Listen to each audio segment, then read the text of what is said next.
Hey everyone, so as you know, we are working on the next few country episodes, which means this is gonna have to be a filler week. This week, I was given a topic by you guys that I thought was pretty interesting. What are the differences between Arab countries? A lot of people think all Arabs are the same. No, they're not. Before we get into this though, just want to give a huge shout out to Squarespace for being our sponsor for this episode. A lot of you have probably heard about them, you know exactly what they are, and we are really thankful that they are sponsoring Geography Now. We'll talk more about them later. So anyway, I am not Arab, and I feel like the best way to go about this tricky topic would probably be to have an Arab with me in this episode. So you guys remember my Arab friend from Egypt and the Egypt episode, Mohab? Hello. Nice. Good to be here. Now, there are a lot of countries that either speak Arabic or have Arabic as a national or recognized language. However, in this episode, we're going to do the 22 nations of the Arab League. These are the countries that actually get to call the shots for the most part in the Arabic area. Before we start, little disclaimer. Yes. Everything we're going to be discussing in this episode might be a little bit touchy-feely. There's no universal agreement. A lot of the stuff we're about to say is also kind of based off of what you guys, the Arab geographies, have said to me. All right, cool? I say let's begin.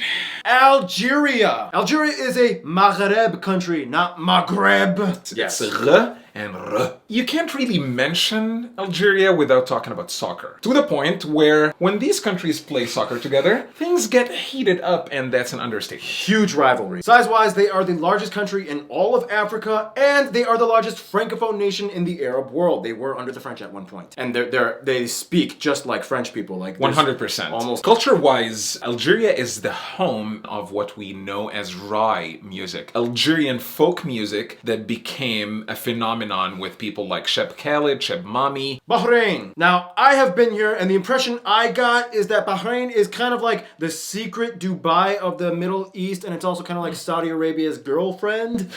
They don't have any rivalry with any other countries. They are very stable economically. Very open-minded and liberal.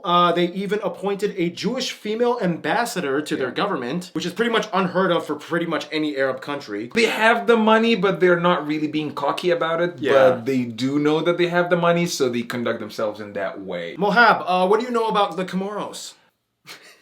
Yeah. Yeah, very few people in the Arab world know anything about the Comoros Islands. They are the smallest nation in the Arab League with only about 800,000 people. They actually speak 3 languages, Comorian, French, and Arabic. They do have a little bit more of like a black East African culture applied to them. That would be like the strange extended family kind of cousin that you never met growing up. Djibouti. Yeah, the Arabs don't really pay too much attention to Djibouti either, partially because only about 5% of the country identifies as Arab, even though they speak Arabic. Basically, they're known as being Ethiopia's only access to the sea. Djibouti would be the country that who shows up to the party, sits quietly, sips his drink, leaves early because he has work early in the morning. Like a wallflower of sorts. Yeah, he's like the wallflower of the Arab party. And now we reach Egypt. Oh yeah. Egypt is basically the hub, the godfather of the Arab world, the most populated one with over 100 million people. Because that's the problem. That's the problem. The 100 million of Egyptians live in a little under 5% of the land. Heavily concentrated. Very much so.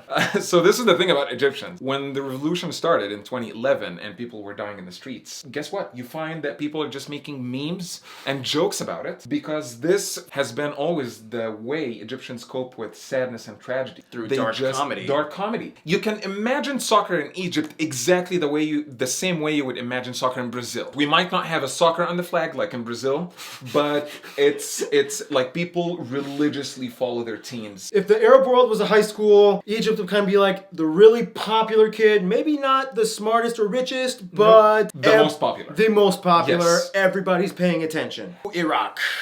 Probably won't find too many Iraqi people outside of Iraq. They kind of generally stay in their country, except for the ones that are not Arab, like Kurdish people or Assyrians, right? Yes. Yeah. The country is known for having the heaviest population of Shia. In the Arab world. In the Arab world. I would say that most Arabs, we don't have a whole lot of intake from that country, which is very unfortunate. They know Iraq. It's not a small country by any means. Recent controversies just kind of like, it's just like that's all they're known for. I guess you could kind of say Iraq is kind of like the goth kid of the Arab world. That's a very accurate depiction. Jordan! The one everybody kind of wants to be friends with, right? Yeah. Yeah. Pretty much every Arab country can be friends with them. They're kind of like the Wisconsin of the Arab world. So when it comes to Jordan and Lebanon, there is no way on earth you're going to be able to differentiate between the different dialects. Both countries would be kind of offended when you say this because they tell you, oh no, we do not sound the same. It's like when you say the Australians and the New Zealand Kiwis sound the same, they would be like, no, we don't, Yeah. we don't. Kuwait. They kind of went on like a bad blind date with Iraq and they just really don't want to talk about it anymore. So Kuwait is kind of like the rich older sister who is part of like a very exclusive country club. Really hard to be a Kuwaiti citizen, even if you're born there. And even if you are born, it only applies if your dad is Kuwaiti. And then you have 20 years to be staying in the country, and I guess Yeah, you have to prove that you've rendered service, and what else? You have to speak Arabic. Muslim. Most you likely have- Muslim. It would be that fancy schmancy country club in Bel Air. Exclusive country club of the Arab world. Very much so. Yeah. Next one, Lebanon. Party!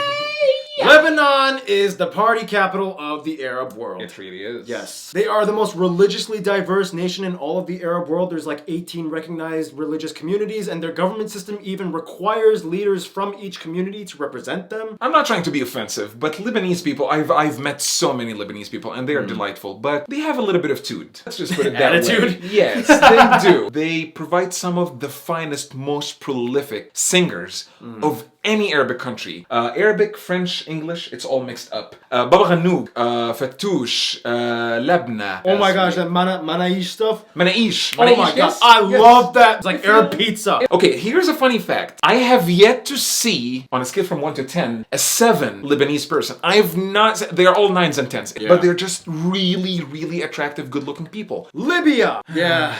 As mentioned in the Libya episode, they're the only Arab country that kind of speaks Italian-ish, because they were under the Italians at one point. So, I don't know, I mean, what do you think about Libyan people? Really kind, really understanding. They love to laugh, believe it or not, just much like Egyptians. They like to learn the Egyptian dialect. Some of them actually nail it. And they're just good people. It's just unfortunate, kind of like Iraq, just unfortunate circumstances have kind of put this title on them that they didn't ask for, but... Correct. Mauritania. Yeah, it's not talked about too much either. They aren't a super popular one, but one thing that they're known for is that they take Islam very seriously. They're pretty conservative. They are deemed also to be one of the most countries that would be memorizing like the whole Quran or yeah. huge portions of Quran the memorizers. and Yeah. Islamic poets as well. Intellectuals that live in the sparsely populated sandy areas with lots of wind. That's probably how they get inspired to write poetry. I don't know. You know that quite Shaolin monk just sitting on a rocking chair and just writing. That's really what Mauritania is. The quiet monk sitting alone in the desert. Morocco! This is the most Berber or Amazigh influenced country in the entire Arab world. They're Arabic. Even if you're a native speaker, it's very, very hard to understand. They have the weirdest accent, right? Incredibly strong. It's kind of like what Chile is to the Spanish speaking Correct. world. Yeah. That's dead on. I mean, they are considered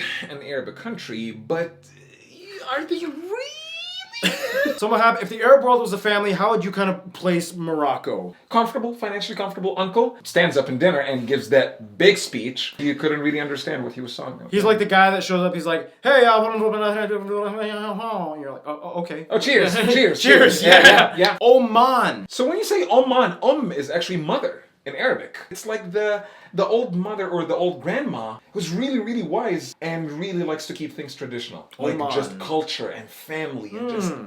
The grandma of the Arab world. Correct. Okay. I would say it could be easily the friendliest or the second. No heat, no fights, nothing. Yeah, Oman is kind of untouchable. Arab countries don't want to go in and like cause any trouble. When you go there, it's kind of like a travel back in time. Like the people, Many of the cities, they yes. still wear the same clothing from like hundreds of years ago. Correct. I would say if it ain't broken, why fix it? Yeah, Oman, don't fix it. It doesn't need to be fixed. Nope. Palestine, oh boy. And it's a little confusing because they are still considered part of the Arab League, but in terms of actual real legislation, it's kind of like in a limbo state, so it's weird. Yeah, it's kind of like a lot of Palestinians have told me that like a lot of Arab countries kind of stand in solidarity with Palestine, but they're kind of careful not to invest too much into it, because two things, they kind of want to keep Palestine as that poster child. People do not have the resources or the time to just get out of their own homes and go somewhere else to mind someone else's problem. You can't use my washer dryer unless I actually finish using it, and as luck would have it... Otherwise, in terms of Palestinian culture and everything, I was told they invented kanafe, my favorite Middle Eastern steak. I don't know, Mohab. When you meet a Palestinian person, what do you think? How did you get here? So, seriously, I'm not even joking. They have travel documents, but they don't have passports because it's not a state. So you immediately just think, okay, there must be a story. every single time you meet a Palestinian outside of Palestine, more often than not, when they leave, they just immediately seek asylum. Qatar. When I say Qatar, what are some things that immediately pop in your head? I'm not talking about the people. I am not talking about the people. Immediately, the two huge topics that come to mind would be the Muslim Brotherhood and Al Jazeera network. I don't know what happened over the past few years, but it's not one of those topics that you watch any Arabic channel or Egyptian media handling the topic of Qatar with grace. It's funny because, yeah, Qatar has like the highest expat ratio out of any country in the world at like almost 80, I think over 80%. So it's actually kind of rare to find a native Qatari citizen. Like, they're all hiding in the penthouse suites of the buildings. It's like Very exclusive. You can't find them. It's so hard. And they did score the World Cup in 2022. Yeah. I actually really liked Doha when I visited. I'll say, like, I loved time there. It was great. Like, Souk Waqif looked really cool. It's a really cool spot you can visit. Yeah, but at the same time, I wasn't immersing myself with the entire underlying spectrum of politics and what's going on. It's a whole other story. Yeah. But I just liked my stay. That's all I can say. Well, good. Saudi Arabia. Big Daddy. The big daddy of the Arab world. They even have Arab in their name. Basically, when I was there, a lot of assumptions I had were kind of dispelled. You can check them out in the video here. But basically, to outsiders and most Arabs, Saudi Arabia is kind of seen the same way. It's like money, oil, and religion, right? Yeah. I mean, it's really, really the hub of Islam. It is. Al-Madinah al-Munawwara, Mecca. They have Al-Shahada, La ilaha illallah Muhammadun Rasulullah, on their flag.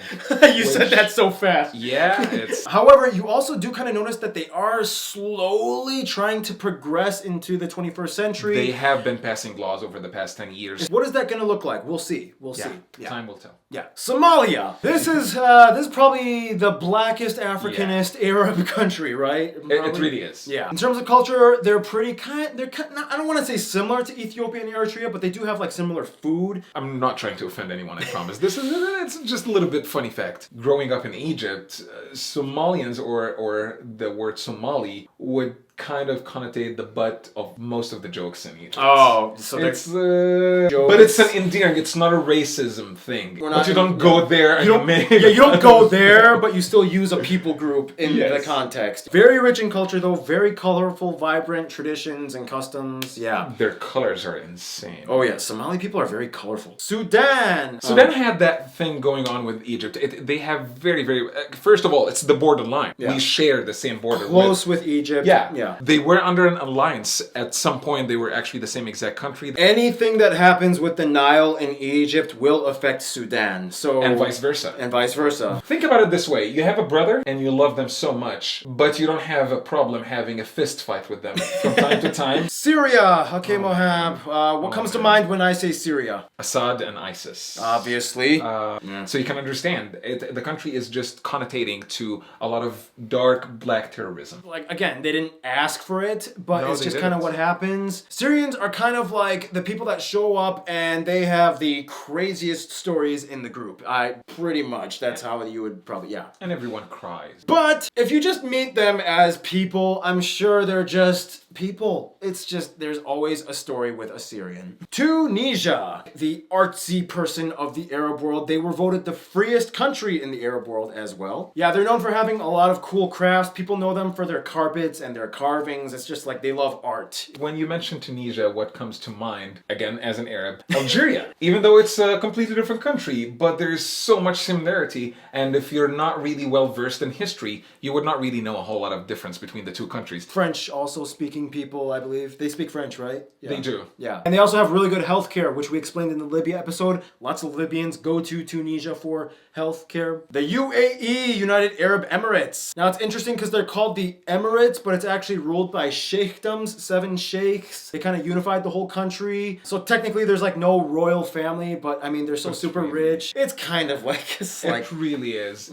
but not really. The country played their cards right. They actually knew, and they still do know, at some point we're going to be running out of oil. So what else to do? Let's turn this into some modern marvel. 25 years ago, it was just like a fishing village on the desert. Correct. That's it. But then like late 90s, just like exploded. When I was there, it was very crowded. You know, so many people were trying to look at the Burj Khalifa, and you know, it's just like I couldn't find a single, like, what do you call it, like a souk, like a market. No. I couldn't find a single one. Yeah, I went Maybe to in other Emirates, but not in Abu Dhabi or Dubai. Definitely not. No, it was like I couldn't find anything traditional. Everything was just glass and metal. In conclusion, Wahab, what would you say? I think it would be the rich VIP booth. That you see at a club in Vegas. And finally, Yemen. So most people kind of know this country as having a little bit of a conflict with Saudi Arabia. There is kind of like a Shia-ish minority. It's weird because they actually kind of have like almost the exact same population as Saudi Arabia, but in a smaller concentrated area. Delicious food, very, very unique cuisine, very, very rich in protein. Steak, lamb, and chicken. Cool thing about Yemen, they are definitely known for Socotra Island, which is all the plants are only unique to that one island. You can't find them anywhere else on Earth. It's a little hard to get there though because of the Somali pirates, but it's very cool. So what would you say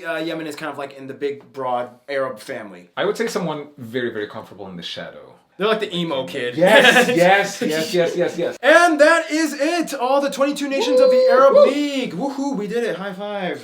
We probably offended half of everybody, but oh well. Reading those comments are gonna be fun. Yeah. And before we go, I gotta do this little quick shout out for Squarespace. Thank you, Squarespace, for sponsoring this video. For those of you that don't know, although I'm pretty sure a lot of you do know, Squarespace is a website where you can make a website. If you go to squarespace.com, they got a lot of cool templates and programs, and they got a lot of cool options that you can click on. They have a lot of cool colorful things that you can choose from. If you want to make a website, Squarespace is the place to go. And if you go to this link right here, Squarespace/Geography Now, you can get a 10% discount on your first purchase for Squarespace. So if you're interested in making a website, check them out. Thank you, Squarespace, for sponsoring Geography Now. Thank you, Mohab. Thank you for being in this video. Thank you so much. Definitely. If you guys want to see Mohab again, just let me know in the comments or something. I don't know. Maybe we could put you in a different episode. What? Okay. I don't know, man. You gotta earn it though. It's like a Geography Now. Yeah. I'm very exclusive, like Kuwait, with my crew and my group. So, I mean, yeah. I'll work for it. All right.